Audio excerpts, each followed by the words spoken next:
wondering about that. I assume they leave like the dash can going. I think. That the sheriff, one of the sheriff's officers stopped him when he. Yeah.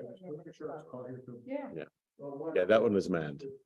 Yeah, especially when he, when he walks in with that tan jacket, I know. All right, so now, and tonight there's a JNF program at the JCC. But Torah, enough religion. Time for the Torah. And tomorrow night early service, 6 p.m. And the bracha for Torah study is Baruch Atah Adonai Eloheinu melech haolam asher kidshanu mitzvotav v'tzivanu la'asok b'divrei Torah. We made our way like through chapter 5, we went through all the begats, if I'm not mistaken. And now to maybe the strangest, or leading into the strangest story how do you say in the Torah? I think this wins, right? For like weirdest. No? Talking donkey's weird. It's not as, I think, not as weird as this. So like, yeah, you got two talking animals, serpent, palams. The red heifer is an unusual ritual, but not as strange as this, I say. But everyone can have their own weirdest scene. Right, well, again, like as far as, so again, there are many unusual things. This one strikes me as the most so. So anyway, that well, what's weird is that you have a little bit leading into it, meaning that from the end of chapter 5, verse 28, and the birth of Noach, you would expect maybe the birth of Noach to lead right into the story of Noach, but it doesn't. It's interrupted by this unusual episode, and I guess, what can you say other than on purpose, right? Like that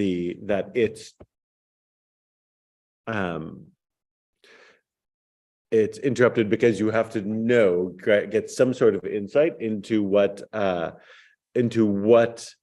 gets the generation of the flood into trouble. So Noah is born, again, uniquely has only sons and not daughters, and uniquely doesn't have children until comparatively late in life, right? By the numbers listed here.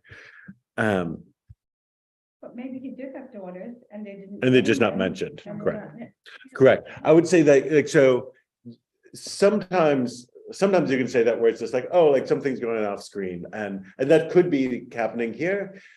But because you have a formula where 10 times in a row you have sons and daughters, sons and daughters, sons and daughters, and then suddenly you break that formula, that suggests that it's being broken on purpose. It's like when company X has 10 products and one of them isn't hectured, then it's like, well, wait a minute, something's going, like, on purpose this is happening, right? Like, as opposed to if none of the other things are hectured, but it's like, oh, maybe then it could be kosher, they just didn't check.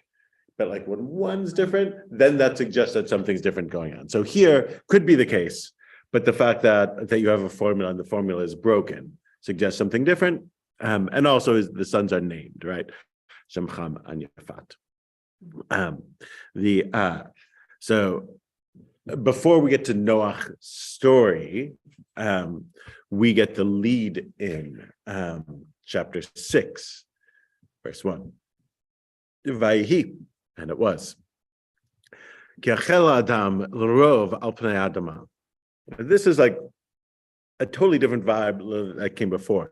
What happened when humankind began to multiply on the face of the earth, on the face of the ground. Uvanot yoldu lahem, and daughters were born to them. So again, like with the sort of like specifically with the daughters thing, right? Like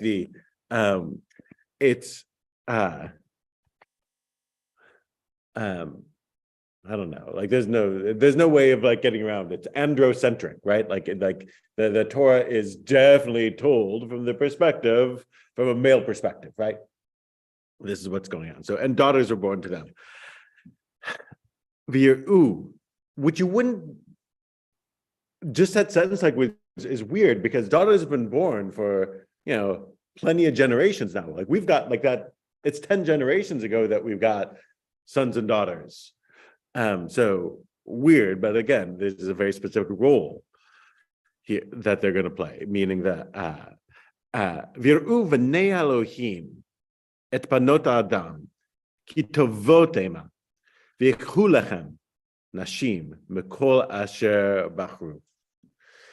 All right. Who's got what translation here? How do they put this? So, so B'nai Elohim is the controversial translation. Well, let's start out with Art Scroll's very pious translation. They say, these were the sons of the. No, even this is a straight translation of verse 2. Verse 2? Yeah, 6 verse 2. Okay, got it. The sons of the rulers saw that the daughters of men were good, and they took themselves wives from whomever they chose. Right. The sons of the rulers. And JPS gives. It says the divine beings saw how beautiful the daughters of men were and took wives from among those that pleased them. So sons of rulers, divine beings. All right. Ed. Yeah, we talked about this last week. Right. The sons of God. Sons of God. Fox, what does Fox go with? 6-2. God, godlings. Godlings. Godlings. Oh, wow. That's an interesting one. It's I mean, as he does, like it's sort of a neologism, but like not inaccurate. Anyone else? Oh.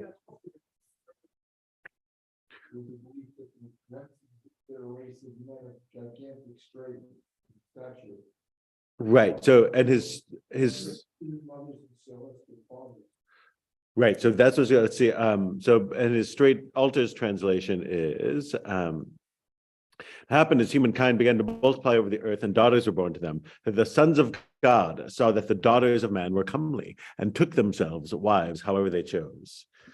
And Richard Elliott Friedman is, and the sons of God saw the daughters of humankind that they were attractive and they took women from all they chose.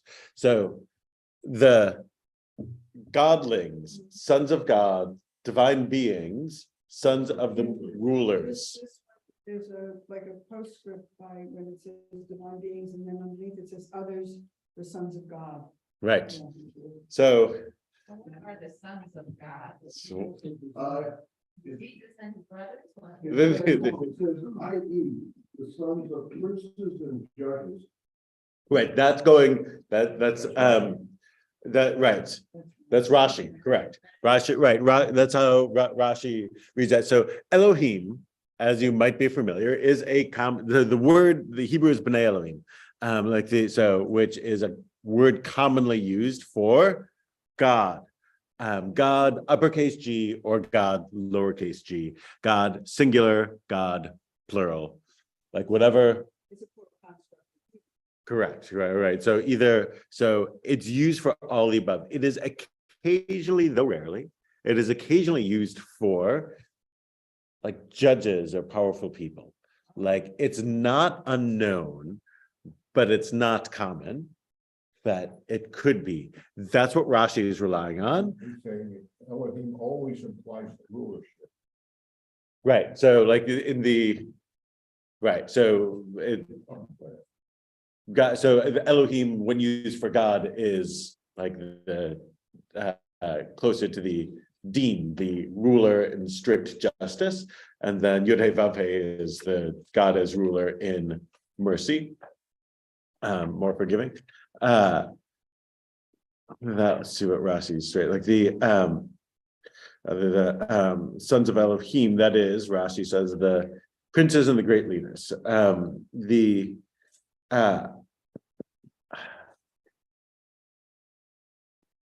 So that's what makes us loaded. Is it B'nai Elohim, the children of the rulers, which is to say, here, if you read it as children of the rulers, right? I'm not accusing you, I'm just gesturing to you're the guy holding the book. It's the same thing that it has, and the same thing that Rashi has, right? Like the Art School translates according to Rashi, or that's their project. It's when humankind began to multiply on the face of the earth, and daughters were born to them, and the children of the mighty rulers saw other people's daughters that they were attractive, and they took them as wives. So there's a story being told. What's the story? Kind of like a hierarchy. Right, that powerful families essentially were I don't know, taking sexual advantage maybe of less powerful people, right? Like that's sort of the story is that the story that they're telling there is that what's the problem? The problem is wealthy and powerful families taking advantage of others and specifically taking their daughters. The Hebrew says, "B'nai ha Elohim." It's not just Right, Elohim ha. usually is God, but The gods, godlings, like so it is right. So the way to make it not weird, the way to make the talking donkey weirder than this is to read it that way, is to say that this is just a story of But then find the designation of the feeling and like that it's such a problem because that's done throughout history. People in power, it's not right. This is an unusual event that you should call attention to per se. correct. I mean, obviously, this is the start of it, as it were. A specific title, right, is an interesting thing. Right. That's indication that it's something different. Right. If it's simply people taking advantage of their underlings, as it were, their social inferiors, then their children wouldn't be something special. They would just be.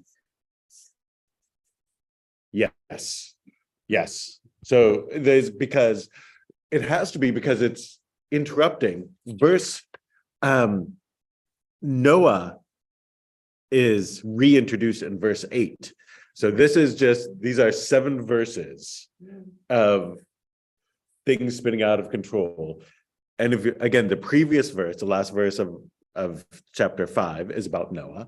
And then verse 8 is about Noah. And we have these 7 verses in between. So it's got to be here on purpose. It can't not be. Yeah. God, God, aren't they the ones who are causing the trouble, not the people, correct. They're the ones, right? So if these are some sort of divine being, godlings, divine beings, sons of God, children of God, then they're the ones who are sort of doing it, but then it's their fault, as it were, but they're creating the some sort of hybrid race. But let's read just these few verses and then go back and unpack the whole thing because it's so wild. The verse 3. V'yomer Adonai lo yardun ruchi ba'adam la'olam v'shkamhu basar v'hayu yamav 120 shana. And Adonai said, my spirits won't stay in humankind forever, since they're also flesh, and their days will be 120 years. The Nephilim were on earth in those days, and after that as well, when the sons of God came to the daughters of humankind, and they gave birth by them. They were the heroes who were of old, people of renown. And people saw that human bad was multiplied in the earth, and every inclination of their heart's thoughts was only bad all the day. And Adonai regretted that he had made humankind on the earth, and he was grieved to his heart. And Adonai said, I will wipe out the human whom I've created from the face of the earth, from human to animal to creeping thing, and the birds of the skies, because I regret that I made them. But Noah had found favor in Adonai's eyes. So, so I just want to make sure that we all have like the larger picture in before doing it. So back to problem Hmm.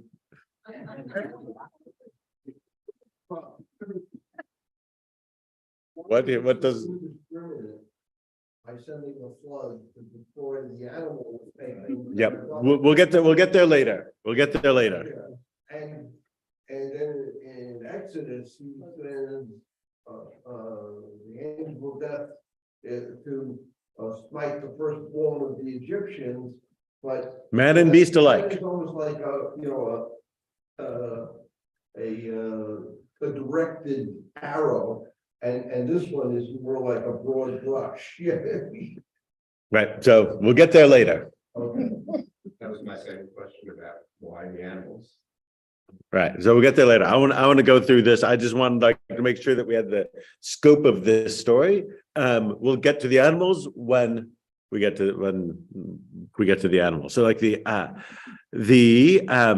so Bnei Elohim. Could be sons of gods or godlings or like something like this. I feel like it suggests that is closer to the mark. Right, so altar, the whole passage is obviously archaic and mythological, which is why it's comparatively unusual in the Tanakh. All the other events that people are referencing are God acting in the world. So it's unusual to us who aren't used to a miraculous world where the laws of nature are suspended. But in the narrative of the Torah, it is anything but unusual for the laws of nature to be suspended for a moment, like in order for God to make a point or to whatever it might be. So that's not weird. What's weird in the context of the Torah is this, where you have something that feels more mythological than anti-mythological. Remember, like we said that, like I was saying that like much of the early stories seem to be taking on these old-timey myths, or this was old-timey myths, right? Like sort of like, you think the sun is a god? No. The sun is a creation of God. I'm not even the top of the list. You think, I don't know, the sea is a god. God tames the sea. You think the sea monsters are God? God creates the sea monsters, right? All this stuff is made to serpent, all of it is to show God in complete control. Here, it's weird because the chaos is bubbling up again, and God's not in complete control, it seems. In fact, it seems that there's some sort of delegation that's not in charge, right? And it feels mythological in that some sort of force outside of God are doing things that God doesn't like, and seems to be a divine or quasi-divine force, right? The Bnei Elohim. So yeah, it feels mythological, and it feels more like, oh, I know this. If I told you about gods mixing with human women and producing some sort of super strong creature as a child, you would say this comes from Superman or Greek mythology or Roman mythology or something like this. You wouldn't say, oh yeah, that's Judaism. Right. So that's why this feels different to me. The idea of male gods, because this is what Robert was saying, like coupling with mortal women whose beauty ignites their desire is a commonplace of Greek myth. And E.A. Spicer, who wrote the Anchor Bible volume on this, has proposed that both the Greek and Semitic stories may have a common source in Hittite traditions of Asia Minor. The entourage of celestial beings obscurely implied in God's use of the first person plural in the garden story here produces, however fleetingly, active agents in the narrative. So notice what he's doing there. He's linking these Bnei Elohim with the otherwise anonymous, let us make humans in our image. And we're like, who's the us? And here's the answer. There's an entourage around God, and here they're making their rare appearance. Right? So God's in charge, but there's a cabinet, as it were, around him. Yeah. This is like the beginning of Genesis, that God creates, heaven and Right. earth, looks around then and says, this is all good. And now at this point, God looks around and says, well, I created human beings supposedly in my image, but Right now, it looks like it's all there. So it was Right. like the opposite of beginning of the story. It is, and it takes, it's after like that, it's the point I read to is the cutoff of the first Torah portion, right? So like all of that is within that first week of Torah. Yes, in the space of these 6 chapters, 5 chapters and change, it seems to go from God sort of like perfectly creating and perfectly in control, as it were, to things going out of the control, slow than fast, right? First, it's just an errant apple or fig. Then it's murder. Then it's this, which seems to be everything going out of control, right? Just sort of totally regretting the whole project and saying, I just totally messed up. So yeah, it's either that chaos bubbling up, the chaos that was supposed to be tamed initially, or again, God as first-time parent, and surprised and frustrated by what he's created that anticipated would be some sort of mini-me, and in fact has a mind of its own. Bad beyond free will.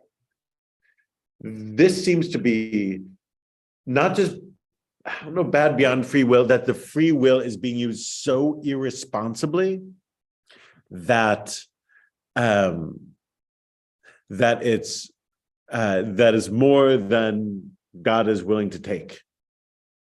So if you're using your free will and made occasional mistakes, that would be one thing. This, whatever it is beyond the pale. But it took 10 generations for God to realize this. Right, or to devolve to this point. Either you'd say devolve to this point, and that it just was worse and worse, and finally there was a straw that broke the camel's back, and it's this incident. Or some of the rabbis say, like, oh, like God was patient, like kept giving him a chance, like could have zapped him after one generation, but was like, nope, I'll wait, see if they get it straight. And then finally it was like, all right, enough. So you can find there are rabbinic services like, look how patient God is, like was patient for 10 generations, and then another 10. I'll get to Cass as an interesting read on how we on what's going on here, but right, and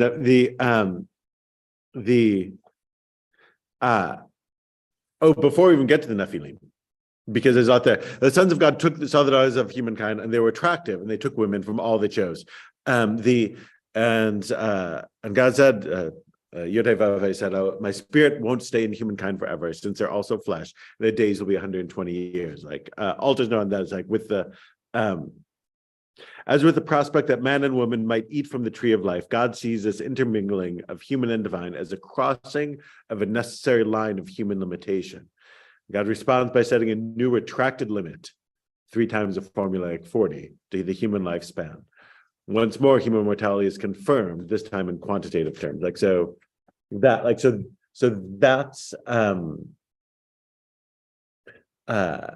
that, again, like with the apple, he's like, well, you can't live in the garden anymore because you'll live forever. And now that there's this sort of mixing, God's like, well, I can't take that mixing anymore. Let's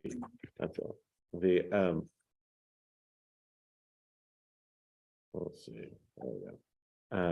The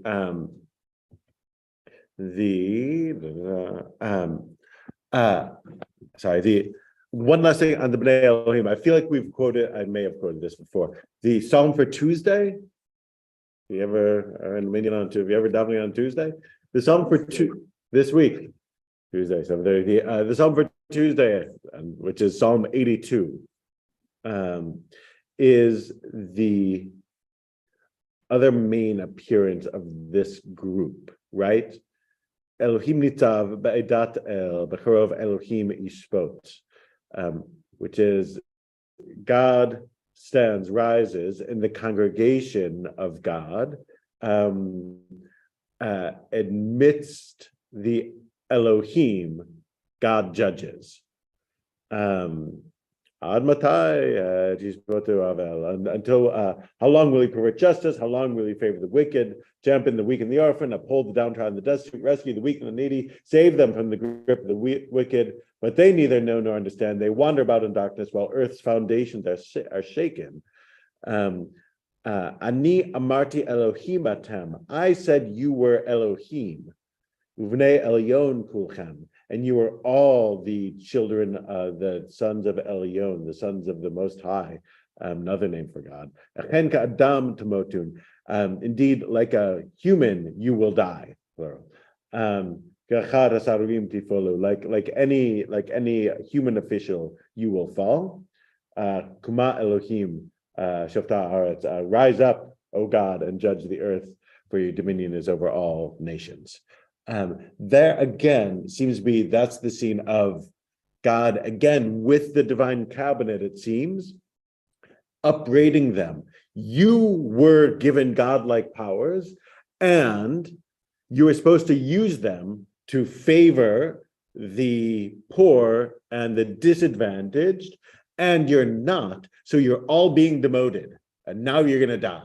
If you had used the implication is if you had used your power to champion the weak and the orphan, you could have kept this title, but instead, I'm getting rid of you. And even the part of the link to Genesis, so one, that's the link to the Elohim is the group being used. So it could be judges per Rashi and our scroll, or it could be godlings, like this sort of like godlike creature, right? Like and then this is where they get demoted, and significantly, it says that Yamutu kol mesodei aretz, the earth's foundations are shaken when they do injustice. When the gods, lowercase g, whatever, do injustice, the foundations of the earth are shaken. Again, there seems to be some sort of understanding that the world is standing on these sort of like gigantic space pillars, and that's sort of what everything is resting on, and that when you do injustice, that weakens the foundations of the earth and may cause everything to descend back into chaos. So that's the other main moment of these other gods making an appearance. Could perhaps not be blamed for thinking that it also the bad human behavior in the current times. That this is it's not just so much global warming, or maybe God is causing global warming. And we're having fires and floods and earthquakes, and many people are dying. And this is because God decided it was time for another thing. So there are many different biblical theologies, but one of the dominant ones is 100%. If you misbehave, you will be punished. They like to be honest. Innocent people get caught. Right, and it's not right. It's not based on individuals always. It is a group thing. You are part of the whole. It is again, if you're seen a dominant, there are again multiple perspectives, but a dominant, maybe the dominant biblical perspective is that humans in general, and certainly nations, Jews specifically, Israel specifically, but nations in general are part of a whole. So they don't see, it's not, there's a post-enlightenment, we're all individuals thing. Tanakh isn't down with that. Tanakh sees us mainly as part of a group. So if your brain says, I don't need to turn on the light, even though it's 4 a.m., I can just walk to the bathroom and I'm not going to stub my toe. Your toe didn't do anything wrong. Your mind made the bad decision not to flip on the light or whatever. And then when you stub your toe on the bedstand, your toe hurts, even though it's not your toe's fault. That's how the Tanakh sees all of this. You might not have done it, but you're part of the collective that did it. If you don't, we're all part of the same body, the body of Israel. And so what the right hand does, maybe the left hand's going to suffer, but you're part of the same body. So Lynn and Linda.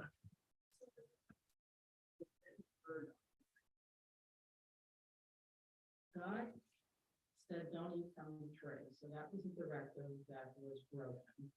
By the human. But where is God giving them the laws of the land? Now, this is, Seeing here is God gets mad after the humans do something, but the counter argument is where were the people told not to do something? In the written word that we've read today. There's good, hold on,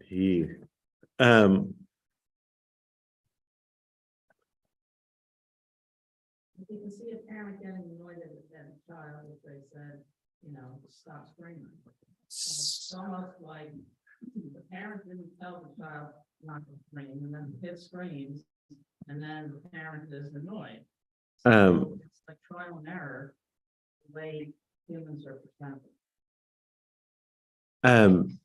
I will, Cass gives an answer to that, which is a good, which is a good answer. And it's actually the next verse that we haven't done. I want everybody's verse 3 as well. He translates, and Adonai says, and this is actually in response to your question, like, my spirit won't stay in you. Wait a minute, I want to get Linda's first, and then I'm going to respond to yours. Yeah, for you. The context. People, this is been the people of the world had and you have died. Okay, and our actually addressing the real point. The rules were known, did not really been known. So right, it could be that they were, that they're just, again, like, it's just happening off screen, right? Or it could be, again, it's like with Cain, like with Cain, like Cain's just supposed to know. Cain's not supposed to, didn't get a thou shalt not murder. Cain's supposed to know, don't murder people. So that, and the key line, by the way, is that verse 3. When he says, my breath shall not abide in the human forever, for he is but flesh, let his days be 120 years. Alder correctly says abide, but he's like, both pertinent Hebrew terms are cryptic, and the translation is somewhat speculative, which is the translator's way of saying, oh, so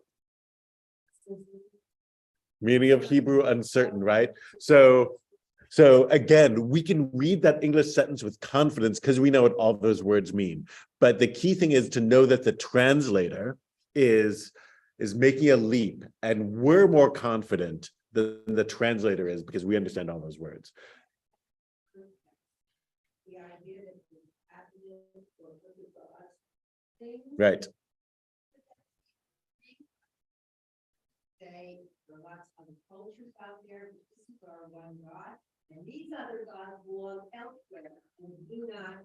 Either belong elsewhere or they're getting demoted. Like, this is like, we know you believed in them. You guys all believed in them, but like here they're getting demoted. Like they're getting like, so we're not saying that they never existed, but now drop it, because there was a moment when they had power and then they got stripped of their power. So a few things going on.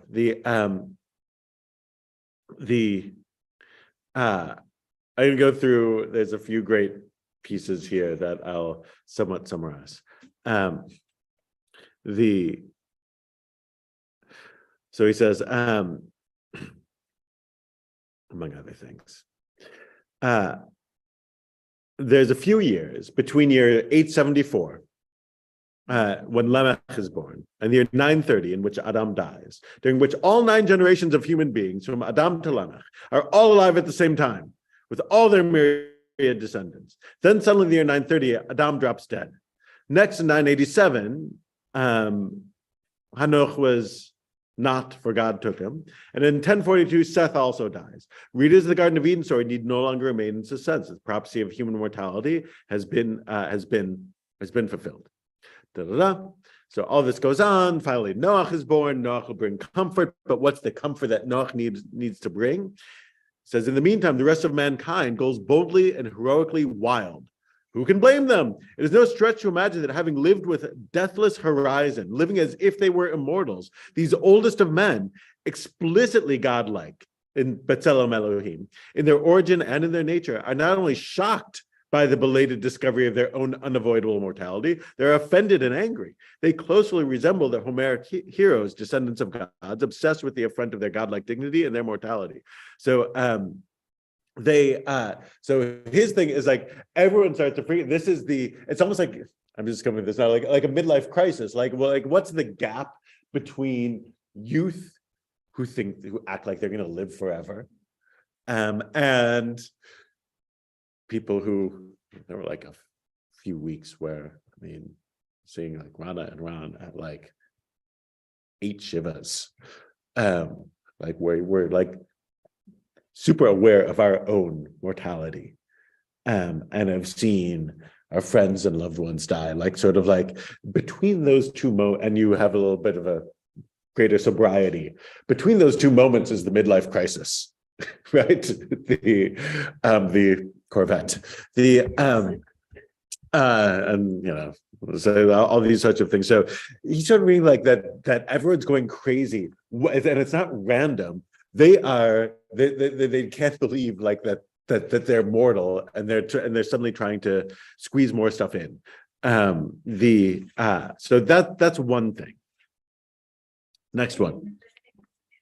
Just all his descendants who have been living for 700, 800, 900 years. That's how I always interpret it, as those were specifically the people that had extended lives, that, like you were saying, Reverend, before, that were made more perfectly, right? So Right. they seemed to be, more godlike in some ways.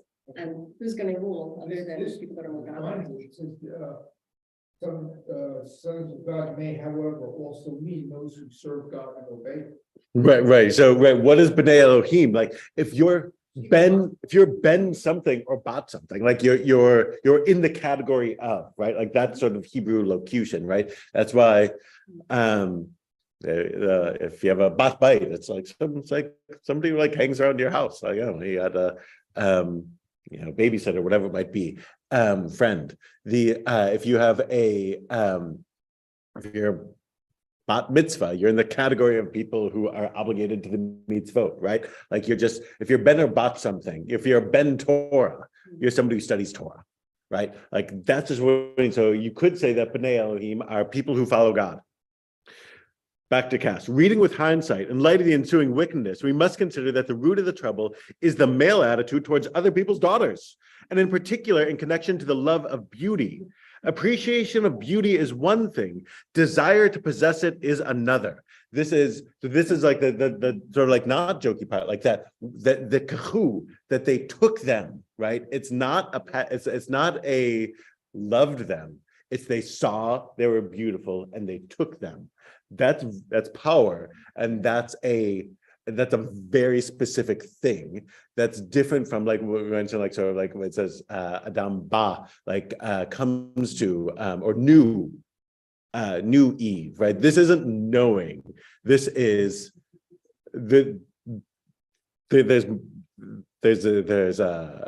a sense of there's taking. Yeah, it's I saw she was beautiful and I took. If you hear that story going on, you know it's a bad story. So it's a similar. Wait, I want to finish this thought for a second. Appreciation of beauty is one thing, desire to possess is another. Appreciation may be shared without diminishing anyone's portion, whereas possession is exclusive. When the object of desire is not a beautiful necklace or a beautiful vase, but a beautiful woman, and when winning and losing her are also a matter of pride and self-esteem, especially in men of the heroic temper. Erratic interest in the beautiful is hardly conducive to tranquility. Indeed, jealousy and competition over beautiful women are surely sufficient causes of bloodshed. Helen in the Trojan War, especially among proud men who are newly obsessed with the insult that is their own unavoidable mortality. That's the version of the midlife crisis, right? What's part of the stereotypical midlife crisis? The secretary, right? Like that's sort of like to use those sort of like standard like cultural tropes, right? Well, that's true. Right. Right. Yeah, Moonstruck, Mad Men, like this whole, yeah. In this translation, he doesn't just say whomever they chose, it says whomsoever they chose. Whomsoever they chose, right? That's some fancy English. So that what the sin here is the taking partly, and the taking based on seeing. Remember who also saw and took? Eve. David definitely. Eve, right? David also saw and took. And by the way, again, in the Shema, right? Asher zonim achrechem. You follow after your eyes, after which they translate, after which you may go astray. Your eyes may lead you astray, but really your eyes after which you go whoring, right? It's that you're going to see something and you desire to possess it, and desiring to possess it, what you see, what you find as desirable, is what's going to get you into trouble. Which is, so the key word in the Torah later on isn't going to be that you should rely on what you see that you desire. It's going to be Shema. You should go on what you hear, right? Like, so this is, especially, and we've become like more and more visual cult TV made us even more of a visual culture. But yeah, so notice again, no images in the synagogue on purpose, right? It's all about hearing. The visibly beautiful, though its harmonious and well-proportioned appearance, through its harmonious and well-proportioned appearance, always seems to promise some underlying goodness. Tovot is the word for beautiful, like, which is a weird word, good. Were it able to deliver on its promise, the love of the beautiful might bring us to the good, and hence to our felicity. But as experience teaches, the promise is only infrequently fulfilled. What strikes us as beautiful is rarely yoked to the good, right? These are two different things, right? A good person may or may not be beautiful. A beautiful person may or may not be good, right? A beautiful thing, a beautiful whatever name. Nonetheless, we persist, seduced by the next beauty, into believing that this time we shall gain our heart's desire. We willingly allow ourselves to be betrayed by the testimony of our eyes. We naturally and repeatedly mistake the beautiful for the good. Again, and then he goes into the Garden of Eden story, right? And then the Bnei Elohim choosing their wives, perhaps even taking them off by force, on the basis of their looks alone, the sons of God were oblivious to matters of character and moral goodness. This is the key thing, right? So it's not that beauty isn't good. The Torah will double down on how beautiful Sarah was, and how she's always portrayed as like an old crone, but that's not what the text. The text is that she was beautiful. Rachel, Jacob cannot control herself around her, and the same with Rebecca, right? Like so that same with Joseph, like so it's not that beauty's bad. It's don't be fooled by it. And there is a sense that maybe Jacob is a little fooled by Rachel's beauty, right? Leah is the one who's going to produce half the tribes, but he can't take his eyes off of Rachel. So that might be part of like what the underlying thing is here, moving the society off of appearance, and into something else. All right. Now Lynn's question. Which is that verse 3, and the Lord said, "My spirit won't stay in humankind forever." The word for stay is yadun, which seems to be not more commonly from dan or deen, which is to judge. So Catherine said, "My spirit shall not judge from within man forever, for he is also flesh. Therefore his days shall be 120." Right? Lo yadun ruchi ba adam leolam. My spirit will not judge from within man forever. So his answer to your question is essentially, God thought that internal moral compass was going to be sufficient. My spirit will judge from within man. That the ruach Elohim that was breathed within us was supposed to be sufficient to lead us to choose the morally good. And that was going to come from within. We didn't need any external command. There aren't any external commands. There aren't any thou shalt nots on purpose, because the Ruach Elohim within us is supposed to be enough. And now God, so the way he translates that verse, my spirit will not judge within man forever, because it's not going to work. I'm going to get rid of them because this internal thing isn't working. But what's going to come after the Noah story? Commands, external commands. And the whole rest of the Torah is going to be big on external commands, because internal isn't going to be enough. You can't rely on yourself, partly because we're so deceived by our eyes into falling for the beautiful. So it's exactly the problem, is that internal isn't enough. And there's going to be a need for an external. My spirit shall not judge Yadon from within man forever. God's speech is difficult to translate, much less to understand, yet it clearly is a negative comment and in context a response to and a criticism of the deeds of the sons of God. And he quotes another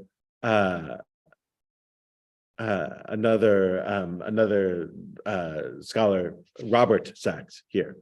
The antediluvian, which means pre-flood, period was marked by its pre-legal character.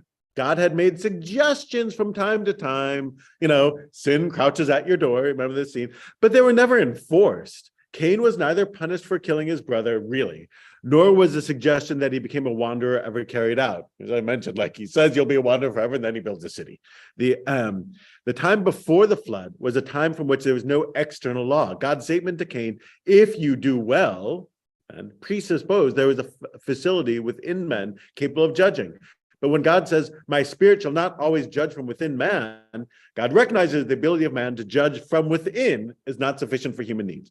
Only two ways are open: the total destruction of the world or the imposition of external law.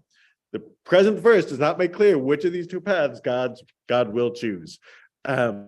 So first, God's going to choose, I'm going to wipe everything out. But sort of like walks it back somewhat. Oh, but I'll create a opening for Noah. I'll give Noah and Noah's family a second chance, but only on condition of laws. And famously, the rabbis will figure out that there are 7 laws given to Bnei Noach, and then more to our little subgroup.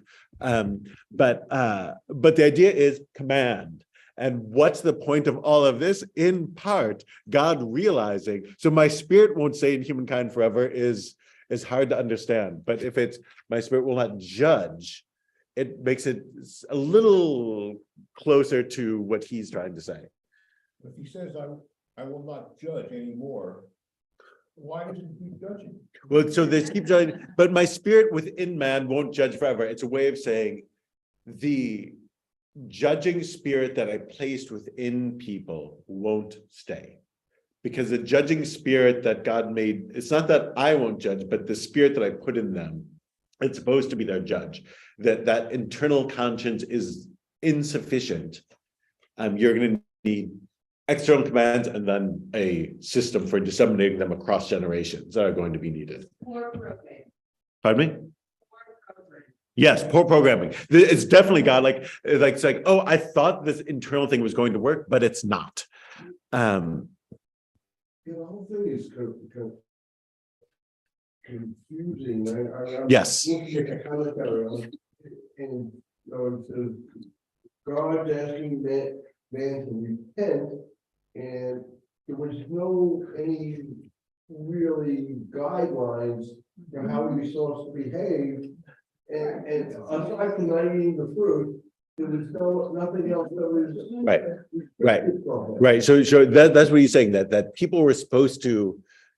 God assumed people would be on morality autopilot, that they were basically good, and that they were basically going to be okay, and that this story is, but they're not. So first, it's like, so this didn't work, so I'm going to get rid of them all, and then sort of like a slight walking back of, all right, the ones that remain, I will be morally good, because I'll give them external guidelines for that these first 5 chapters are like a failed experiment. So if that is omniscience, then Wouldn't you know this is what was gonna happen? The omniscient God that you have is nowhere mentioned in this text. And we know that, so again, we have, but that's the key thing. That's in this section, right? That's verse 6, right? Ve'enachem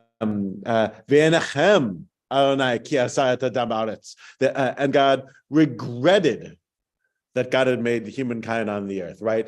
The only way you can regret anything is if you did something wrong that you didn't want to do. Like regret is very, very specific. And the V'enachem is one of our clues that omniscient God is a later overlay onto the text, because this God is far from perfect. So that theology does not map onto here, unless you want to say it's all in a matter of speaking. It doesn't really mean regret. It's just sort of like communicating something different.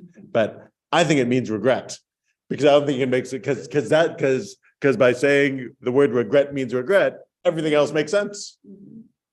So my chapter 3 says, my Russian spirit shall not remain in him for ages, for they too are flesh.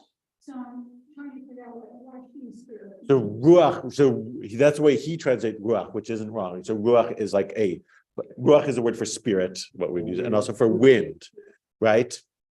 So there's like a sense of motion in it. So ruach Elohim, the ruach Elohim, in the first verse, like the first chapter, like the spirit of God, the ruach is hovering over the waters. Is that like some sort of like there's a motion to God's spirit? It's not. Shall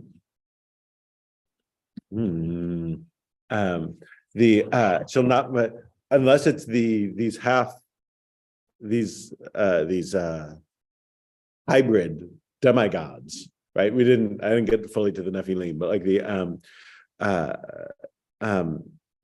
the children of the Bnei Elohim and the daughters of men. He too is flesh, since he too, right? Oh, you're saying that who else is flesh, right? The